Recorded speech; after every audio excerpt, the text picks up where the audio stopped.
Okay. Yes, we can start. Okay.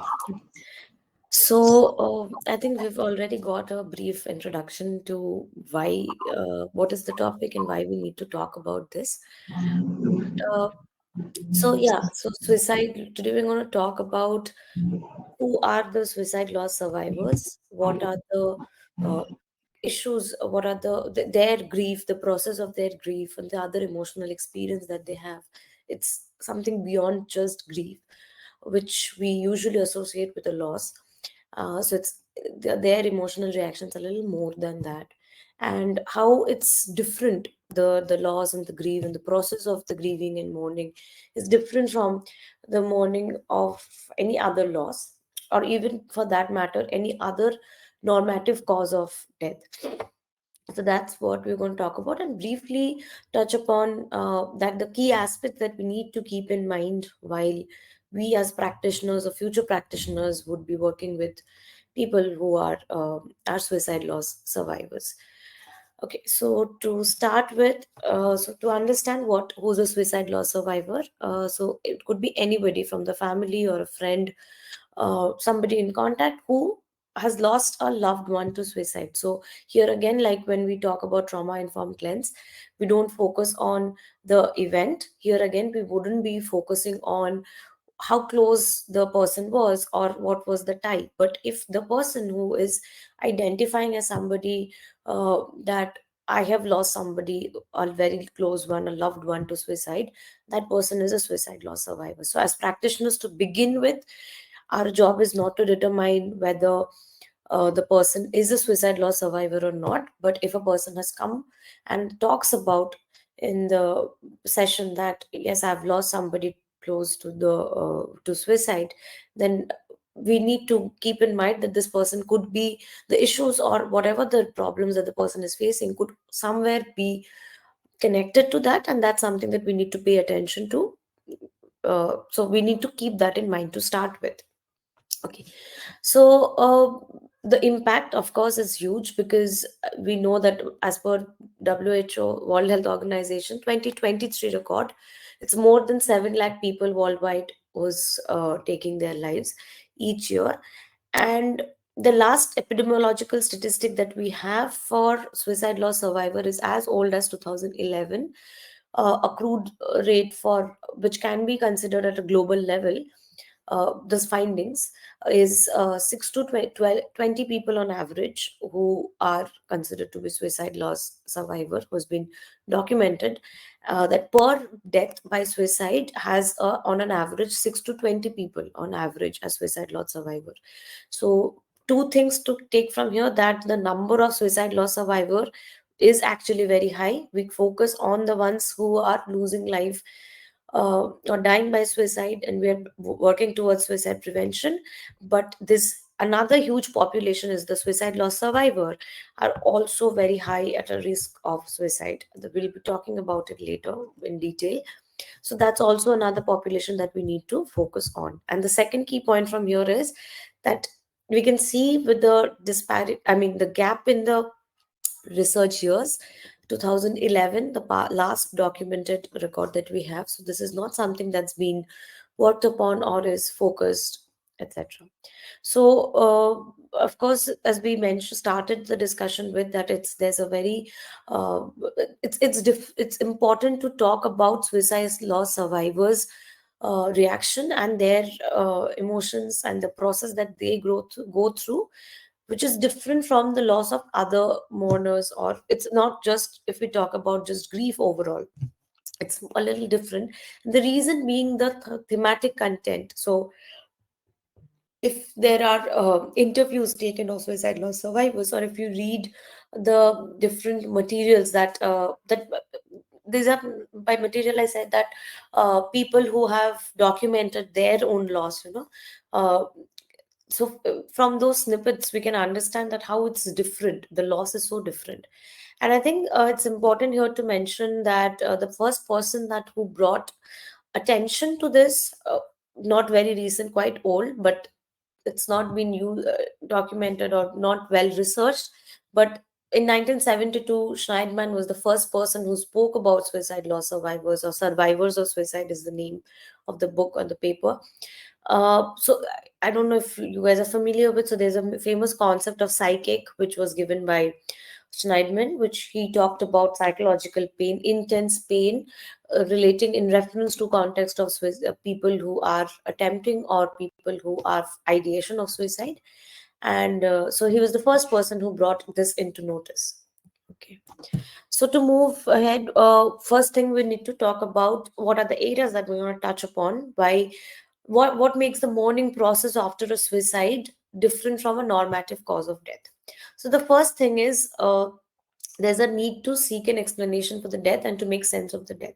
So in any other cause of death, leaving accidents, anything that's a sudden cause of death, leaving that, in most other causes of death, when we are losing a person or loved one to that death, we are going through a process. If the person has some chronic illness, or even if there's a sudden illness, the doctors and the treatment procedure kind of prepares us that, okay, this is the time frame and etc. But when it comes to suicide or other means of sudden death where accident is there, there is there's no uh, possibility of the preparedness, right? So that's the first thing that happens. And now what Mark makes it even different from accidents also, not just the sudden death. It's like to find a reason or an explanation of this death, because uh, I mean, losing a loved one to suicide, which is not a normative cause of death. Like, this was not expected. This was not something that I have thought about, or I didn't even imagine this can be an outcome. So that concept is there. Each of this we'll be talking about in detail. Then there's a greater level of guilt and the felt responsibility related to this death. There's a lot of stigmatization, again, something that we'll talk about. There's been some reduction in the stigma, but there's still some components to it that still persists and exists. Because of the stigma, there's again some avoidance and isolation from the social support that the suicide loss survivors face. And there are increased chances of suicidal thinking and behavior among the people. So, of course, even in any other normative cause of death, the mourners do have a higher vulnerability to mental health conditions or suicidal risk. Uh, but people with suicide loss survivors are at a greater risk than any other mourners, again, because of the reasons that we're going to talk about from now onwards. Okay. So to start with, because grief is when we talk about loss, then grief and bereavement is the first thing that comes to our mind.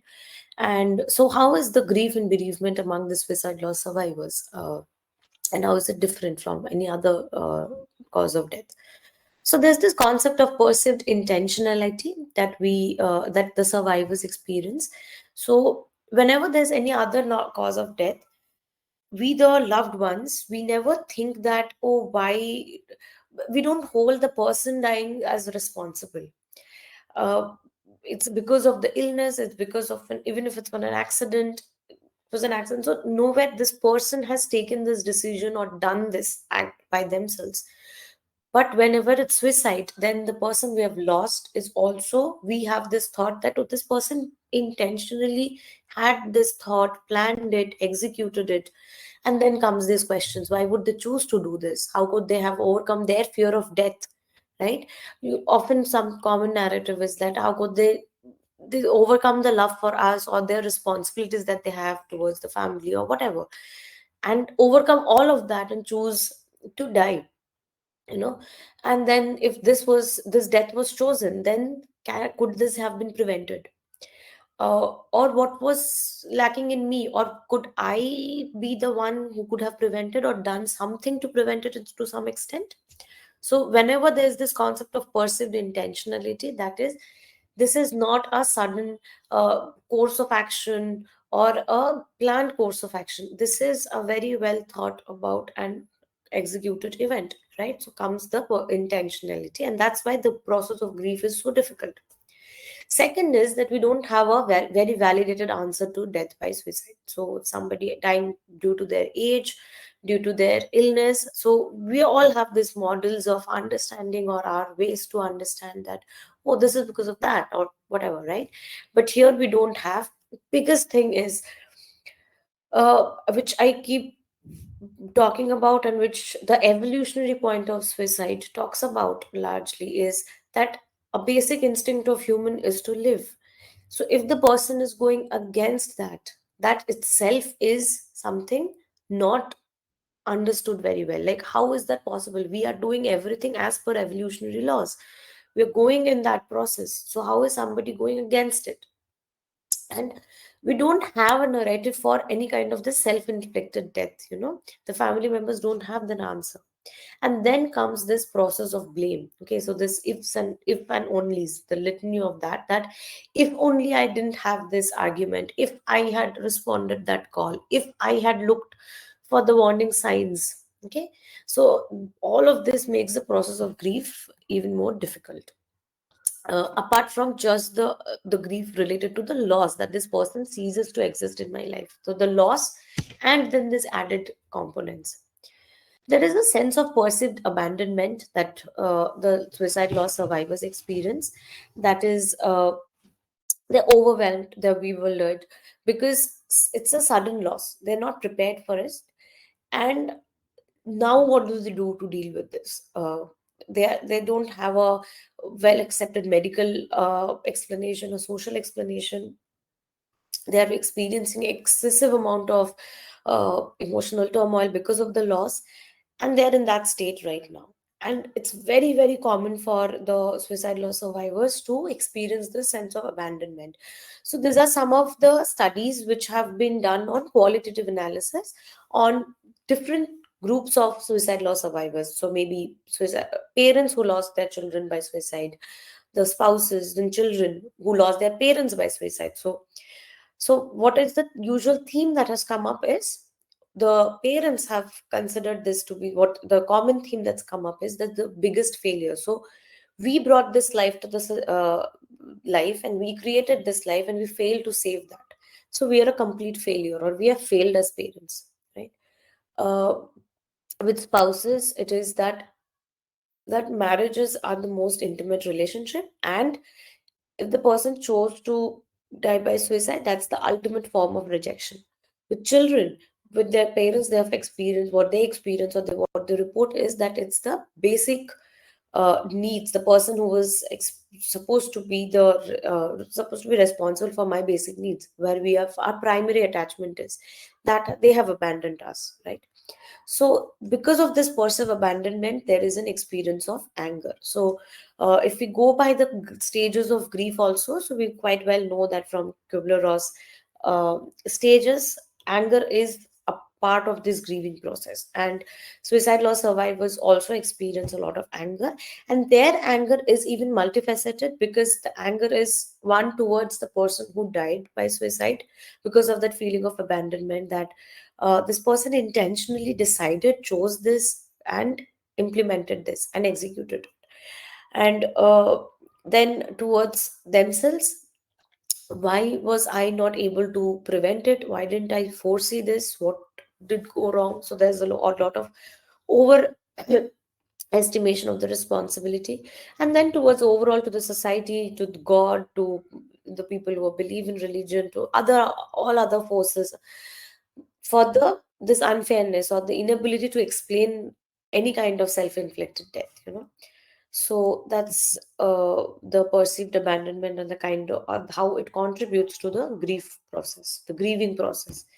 The other thing that's very, very important is the concept of guilt, and something we'll talk about, the tyranny of hindsight. So, of course, coming from that intentionality and the overestimation of the responsibility, that was there something that I missed? Could I have prevented this? Could I have seen this? Was there anything in my control? So what they start doing, coming from this guilt, is they start retrospectively seeing things that, oh, this could be the thing, or trying to connect the dots. Now everything fits into the picture, or it was my mistake that I missed these cues. That's called the tyranny of hindsight. That it's not possible to foresee things in the past and then act accordingly. Of course, we do try to incorporate that in our decision making and in our way of life, but it's not possible all the time to know that, oh, this is going to be the outcome and that's why I do things. But the guilt is so much that they constantly get caught in this loop, and that's why it's called as tyranny of hindsight. It's a component, it's a concept that we see very commonly in trauma survivors and any kind of complicated grief survivors as well. So they start replaying the events, just trying to find those clues and the warnings. They'll recall the past disagreements and try to find out. And these are constantly there, intrusive thoughts. Like, this is what they're caught in. This is the loop of those thoughts. Could it be possible that that plan that I didn't fulfill, or that I didn't uh, respond to it, or I didn't pay attention, or I wasn't there available for that person, was these things contributing to it? So that's a constant uh, tendency to ruminate, and this results in a lot of self blame from that self anger, and an extreme amount of guilt. So this perceived abandonment, the intentionality and the overestimation of the responsibility results to this sense of abandonment, the anger, guilt, self blame, etc.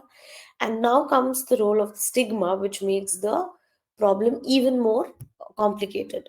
So, which is right in the beginning mentioned that there has been some amount of destigmatization with suicide, with the Mental Health Care Act saying that suicide is not a criminal activity. So uh, earlier the concept was, if there was any suicide,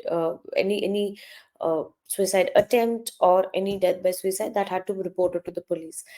Now that's not the case as per the act, and it is more seen as that if person has attempted suicide or there's a death by suicide, it is probably because of some mental health condition, and it needs to be seen from that perspective and not from a criminal perspective.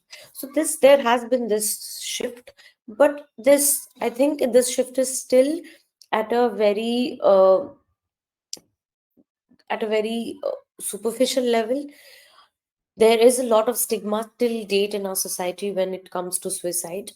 Nobody wants to talk very openly. So I don't know if you guys will relate with me, or so the ones that, if you have had, and if you have known anybody who has lost somebody by suicide, or if you have been one of the survivors, you will always see the people, they do always find some hesitation in talking about that. Okay, this person has um, my sister, my cousin, my uh, parent, or whoever has died by suicide. There's some amount of resistance, and this hesitance is not just in our part. It's also because the society or the people that we're talking to are also not very comfortable to talk about suicide. uh, like how mental health, it's still something that we don't talk so openly about. Mm, Similarly, suicide is even a more hush hush topic, so there's a lot of stigma.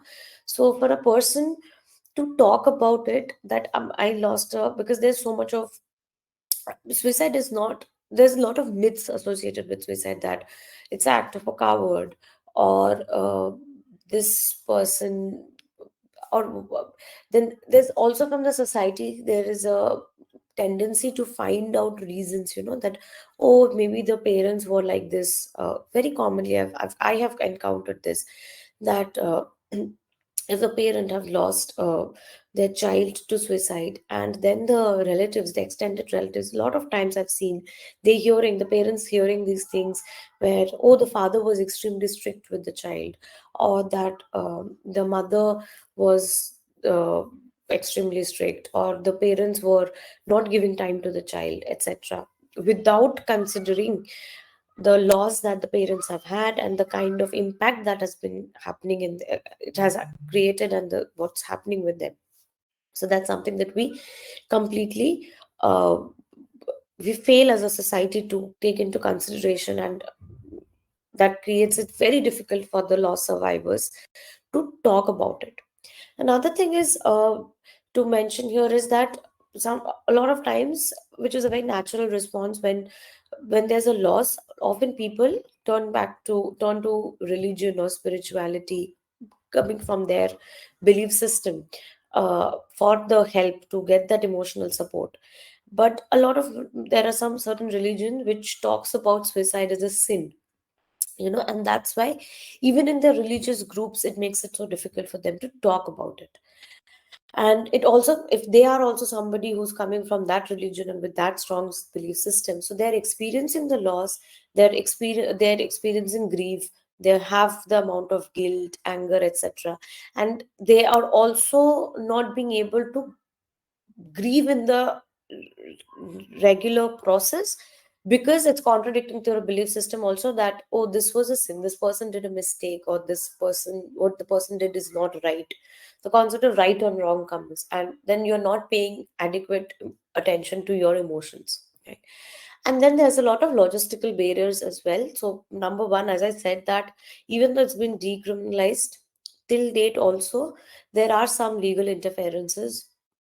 So if there is somebody who has attempted suicide and is rushed to the hospital, the parents or the family members often talk about that we don't want to they're scared that it'll turn into a police case and there will be interference from the police. And some insurance issues could also be related to death by suicide. So yeah, these are some of the things that silences the survivors, even though they're experiencing such intense amount of grief, guilt, anger, sadness, despair, and etc. They're still silent and they're not talking about it. So this results in trauma. I mean, not very good or lot of research, but some research is there which shows that the the incidence of PTSD or trauma reaction is quite high in suicide loss survivors. Now, the trauma can be understood from few things. Number one is the loss.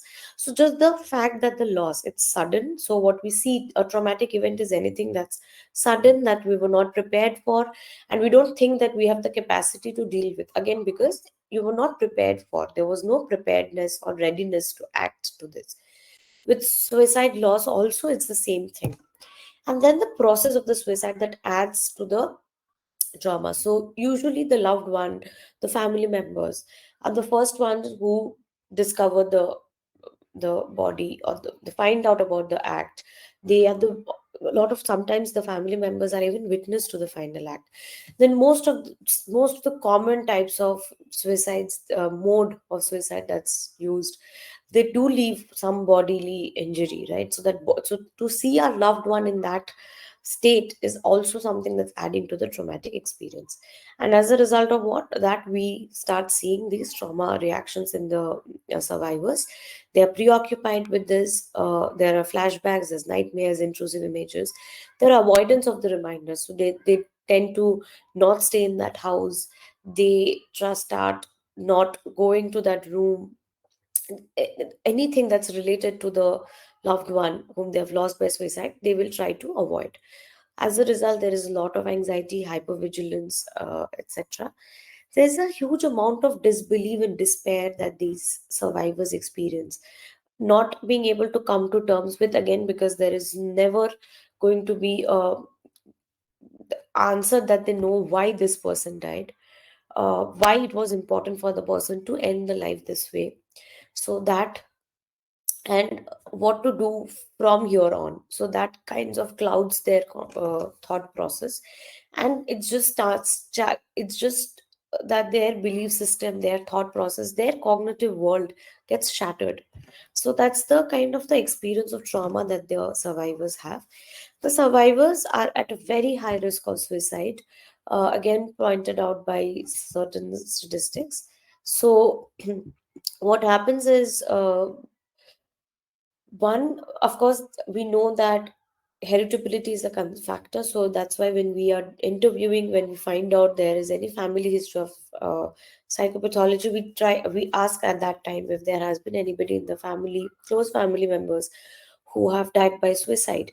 So from there we know uh, why it's important, that because mental disorders or any mental health condition, they tend to run in the genetic makeup of us. So that's one thing. And the other is that this reaction, this emotional reaction, the grief, the guilt, shame, rejection, perceived rejection, perceived responsibility, anger, all of that could be leading to this. And some also feel that this is one way that I can be close to my person, to my loved one. And there are records where the survivors have ended their life by suicide exactly on the same date the following year, and in the very same mode of suicide that's been used. So again, this is a very old statistics, but this is all that is available. So people who had known someone who died by suicide in the last year were 1.6 times more likely to have suicidal thoughts, 2.9 times more likely to have planned for suicide, and 3.7 times more likely to have a suicide attempt themselves. Okay. So some of the clinical conditions documented, again, research through research. This is comparatively a new research, and again, if you see this paper, they also talk about that uh, we need more data to generalize this and to make it to make people aware of this condition, this situation, of course. But the common conditions that we see is prolonged grief disorder, PTSD, depression, substance use, any kind of anxiety spectrum disorder, could be panic disorder, GAD, somatization, anything, and overall a physical health deterioration as well. So, what are some of the warning signs that we can keep in mind while working in suicide survivors, or working with suicide survivors, or if we know somebody in our circle who is a suicide survivor, and we could see for these warning signs? So, number one is disturbed biological functioning. So, there's a decrease in appetite, sleep, etc. Long absenteeism in workplace, or not performing usual regular activities, withdrawal from friends, family, and society. There's an increase in the substance use. Maybe it's the first time the person is starting to use substance and it's an excessive use of it, or the person was using it but there is an increase in the intake. Frequent anger outbursts, increased irritability, or complete isolation, numbness, or sudden dramatic mood changes. Some amount of recklessness and impulsiveness, where you see that the person really doesn't care about the consequences, etc. Or the person is verbally and openly talking about the lack of purpose in life or hopelessness. So, this could be some of the warning signs. It could be very varied, and there could be other signs as well. Okay, so now in what we've understood so far is these are the issues that we're dealing with. Again, just revising a little on the concept of perceived intentionality, the overestimated responsibility, the grief from the loss, the anger experience, self-blaming because of that. We experience anger. There is so much amount of guilt, this intrusive thoughts which is like a rumination to the person, constantly trying to join the lines, connect the things, and this amount of experience of trauma.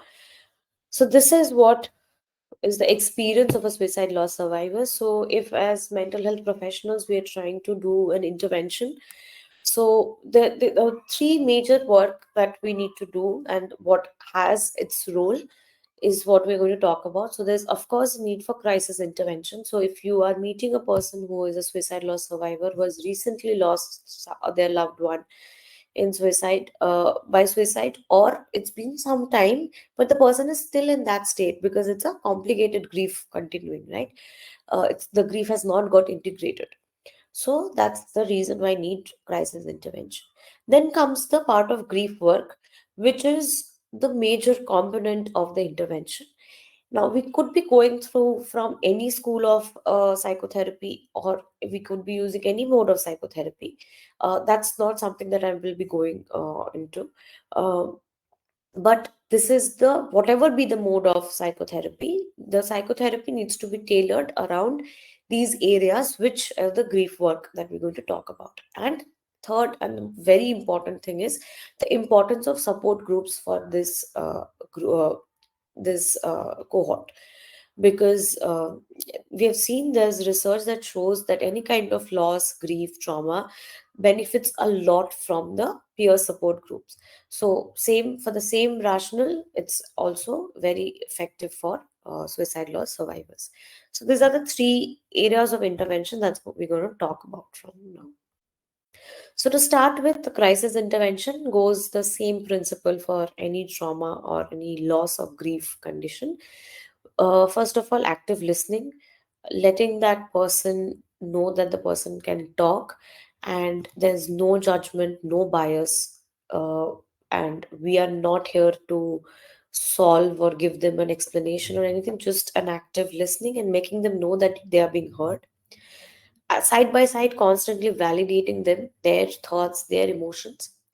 We have to inquire about their needs, that what they are looking for, what is it that they are here to seek help from. And a lot of times it is possible that they might be brought in by somebody else and they themselves are not aware of what, what is that they're seeking, or they are not they're not coming there by themselves.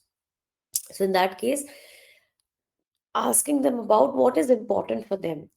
I know the loss is there, but still, what are the things that's important? And trying to integrate that into the therapeutic plan or the intervention. Of course, allowing a lot of mourning and catharsis, discussing the crisis resources. That if you are in a state where you're not being able to handle yourself, by what is to be done, giving them, if they're having a lot of flashbacks or etc., giving them certain relaxation exercises, teaching them grounding techniques, talking to them about helpline numbers where they can reach out, helping them with some distress tolerance techniques, etc., whatever is helpful for them. And of course, social support facilitation. Now, talking about the grief work or the grief counseling, uh, these are the major components of grief work that we need to do for a suicide loss survivor. And uh, again, as saying, using any kind of mode of therapy, but this is what has to be the component that would be helpful. And first, because as I said, that there's a trauma reaction. So the first thing that is to be done is the containment of the trauma and trying to restore a sense of safety and control. So in trauma care also, if you know, that the first step that we do is the safety and stabilization, ensuring the person and making the person know that right now there's been a major crisis, there's a loss, but right now it's all safe around, it's everything is in control. And giving that sense of stability to that person, the first thing. Okay. Second thing is the repairing the mourner's assumptive world. So as I was talking before this, that where the belief system, uh, our thought process gets shattered, and where we are trying to always find an answer uh, in why the person did so, what could have led to this, what was my role that I could have done to prevent this, etc., and that loop and that rumination that goes on. So it's necessary in the grief work we come to a narrative of this event, of this loss.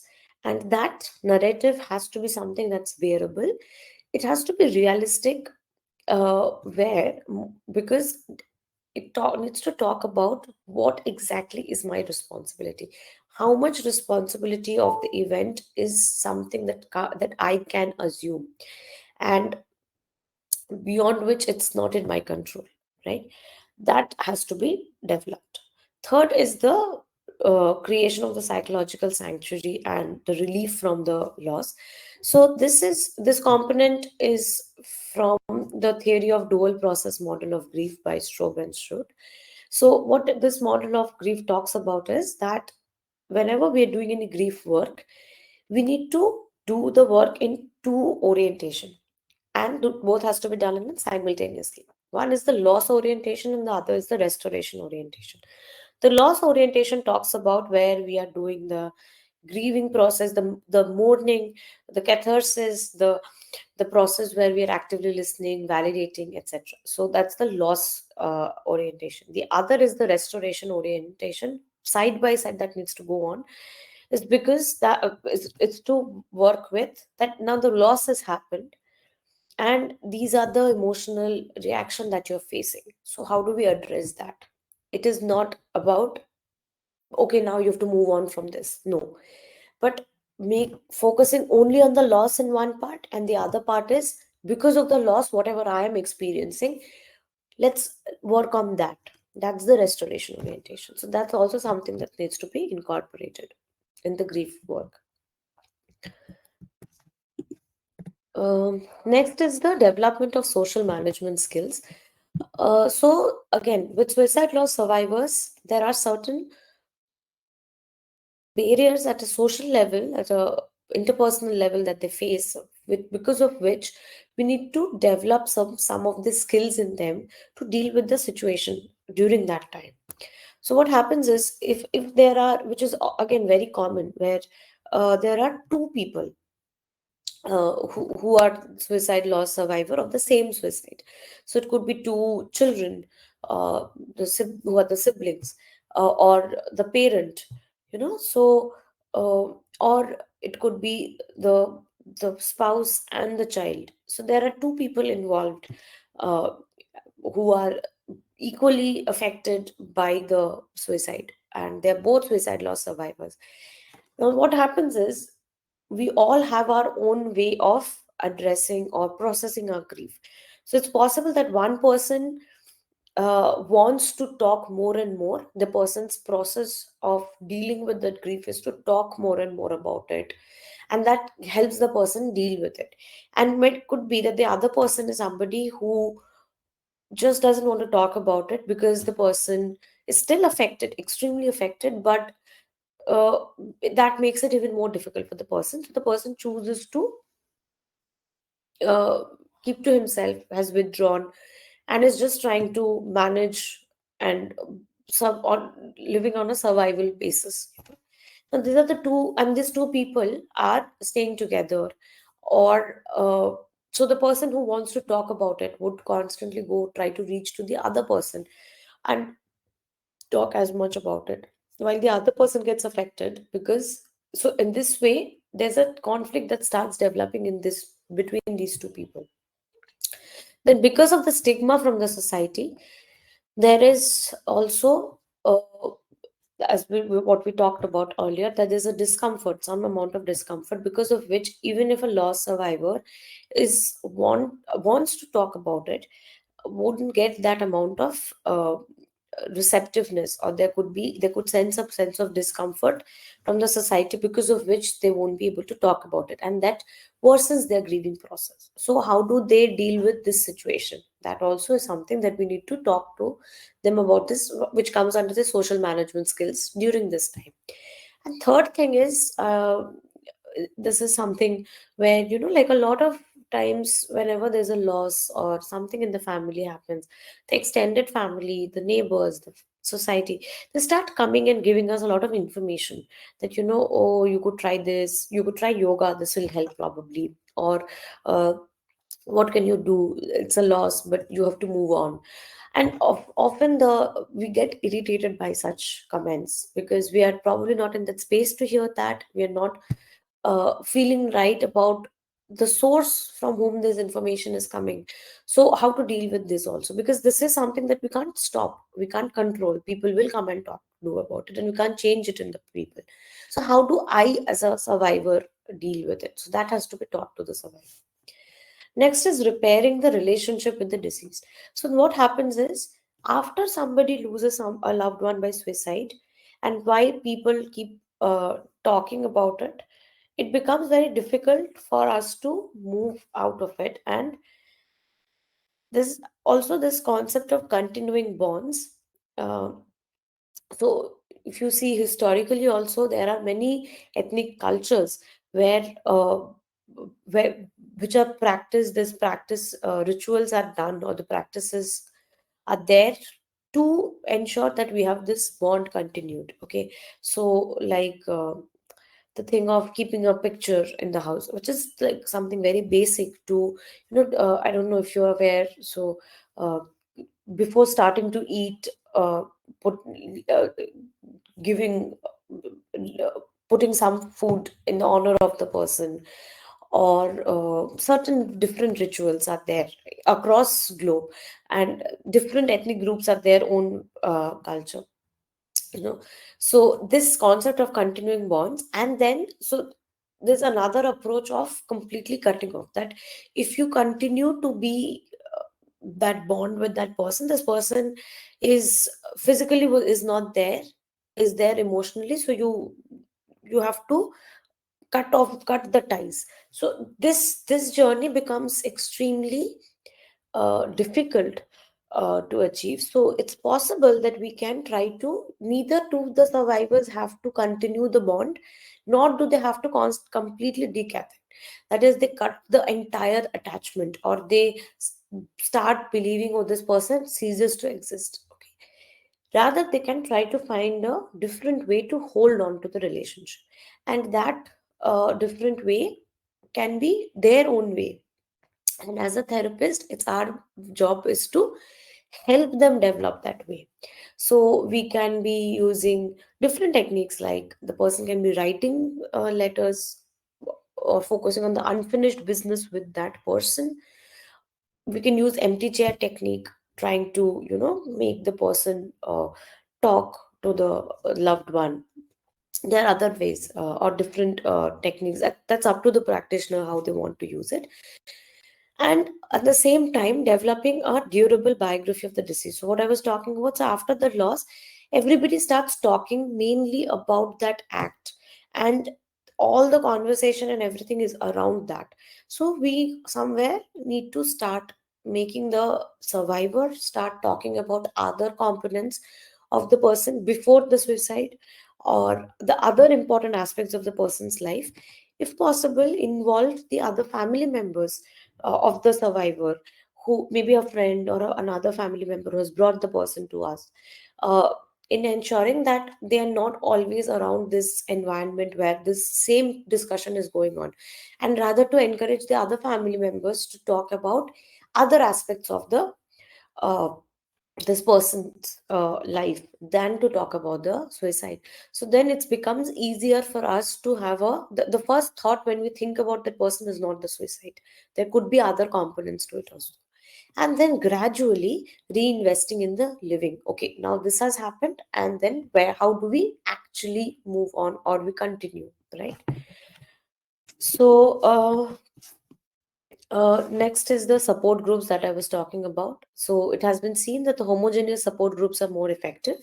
That is, if it's only for suicide loss survivors, or it's even better if it is only parents who have lost a loved one by suicide, or children who have lost a loved one by suicide. The more homogeneous the support group, the more it's effective. The components that needs to be covered in support groups for people who want to make a support group in future, maybe. So these are the common things that we need to keep in mind. Giving accurate information, the permission to grieve, allowing grieving process, normalizing the effects and the behaviors, and most importantly, conveying to the survivors that they are not alone. Now, there are very few suicide loss survivors support group that works in our country, at least in my knowledge. Number one, we I found was We Hear You. That's in Mumbai. It's a support group. It's free of cost. So they hold meetings on a regular basis for suicide loss survivors, and but it's only in Mumbai. The second is ASRA. ASRA has multiple helpline. The helpline number for suicide loss survivors is this, that's mentioned in the presentation. Recently, in this year's Suicide Prevention Day on in October, NIMHANS has started a forum called Suicide Loss Survivors Forum, and they are in talks to start a helpline number, and to start a platform for suicide loss survivors to talk about it. So it's still in the making phase. Last October only this has been started to be materializing. Last, to end with some of the implications, or some of the things that clinicians while working with suicide loss survivors need to keep in mind. Never try to have a quick fix for people who are suicide loss survivors. Always try to plan and implement a long term therapy. This is applicable for any kind of grief work or trauma work because it is a long term therapy process. Second is core developing or having these core capacities of a grief counselor. So this is a very good paper by Kosminski and Jordan in 2016, where these core capacities are talked about, which touches upon on the things that I mentioned before in the presentation. You can go through that and try to develop those skills in yourself if you are working with suicide loss survivors or in doing any grief work. Having a psychoeducation and a supportive role, you have to balance between two. You have to be supportive at the same time. So the suicide loss survivors, they are not obviously aware of that. That they wouldn't be knowing that okay, they are sliding towards depression, or their use of substances problematic, or they are having the suicidal thoughts, and that could be indicating something. So we need to keep balancing, giving them the right information and providing that supportive role. Have a balance of two. Try to facilitate support group.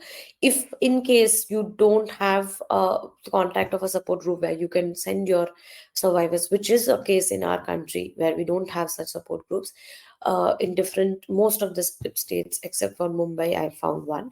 At least if you have patients who have suicide, at least 2 3 people with suicide loss survivor, you can make them connected to each other, or at least some trauma or grief work, some amount of peer support will be there. So that's something at an individual level as a clinician that you can do. And whenever we are working with suicide loss survivor, we need to know, keep in mind that they are vulnerable to significant mental health conditions. So our plan for the intervention should also be very holistic, and we should be planning beyond the grief work and ensuring. So the relapse prevention is a very important part here, and we know that this person shouldn't be sliding back, so we give them up, we make them in a more self-help skills are better in them. That has to be ensured. These are some of the readings, suggested readings. These are the papers that I have referred in my practice or in this presentation also. And this last book, Left Behind, this book is something that you all can read, by Nandini Murali. She is herself a suicide loss survivor, and this is a book that she has written. And yeah, so these are the papers. These are mostly available or online. You will get it. Thank you. Thank you so much, ma'am. It happened to be really, amazing session with a lot of knowledge. See, and it's so important to actually talk about these things, because suicide and then surviving, these these things should be these things should be there, and people should know what is happening to them and how they can actually reach out to someone and work in a way so that they can feel good. Instead of hiding, they can actually come out and seek help, right? Right. And thank you so much to all the people who are listening. And we actually dropped two of the questions. So we dropped poll questions. So we have results of that. So the first question happened to be, in your opinion, what societal changes could better support suicide loss survivors? So we have four options, and like more, all of the people have voted for like all of the above, which is increased mental health awareness, reduce stigma surrounding suicide, and improved access to mental health. Like again, going back to like our first point, that awareness about mental health, talking about the stigma, talking about the things happening in society and how to handle these things. So at the end, people actually want to just talk about it and get more and more knowledge about it. And the second question happened to be, do you feel that the fear of stigma influences the willingness of survivors to openly discuss or share their experiences?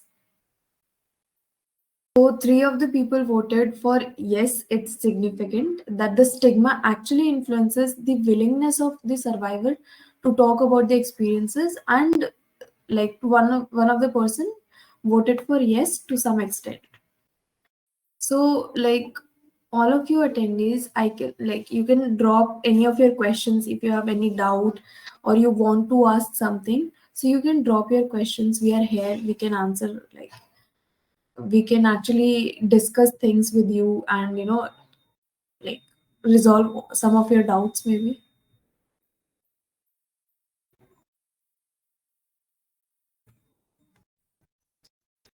So yeah.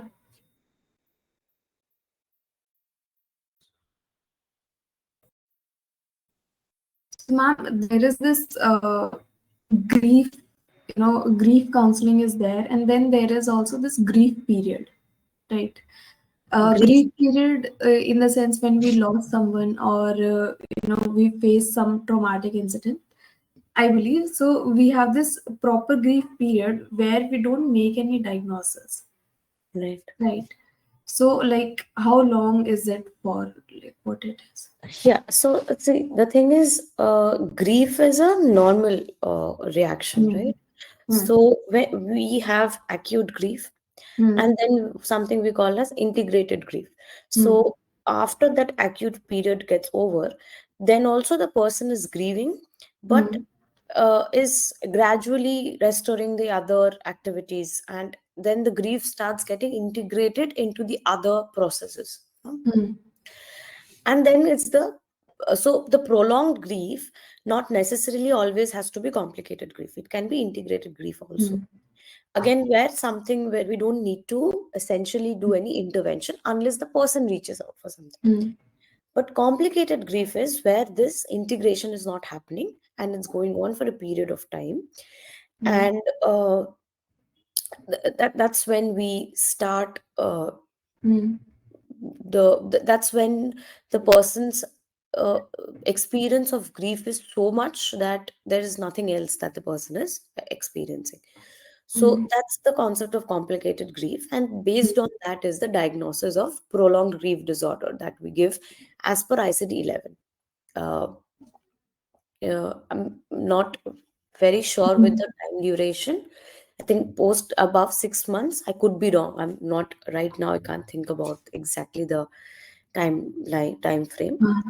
But so not every grief is something that needs to be addressed. It is Okay. only if it's complicated grief and it Hmm. is interfering with uh, every aspect of the person's life, be it Hmm. self, social, interpersonal, occupational, daily living, everything, then is something that we need to address. Okay.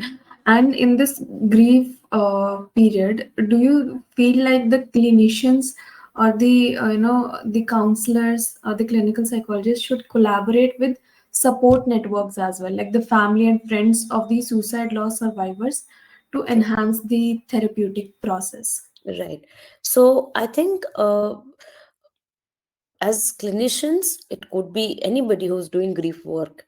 Uh, and if you have to be obviously trained to do that, but Hmm. one who is doing it, you can facilitate the grief work. You can help in the process of grieving, but Hmm. uh, that support that you get from the peer group, like how in Hmm. substance this support groups is extremely important.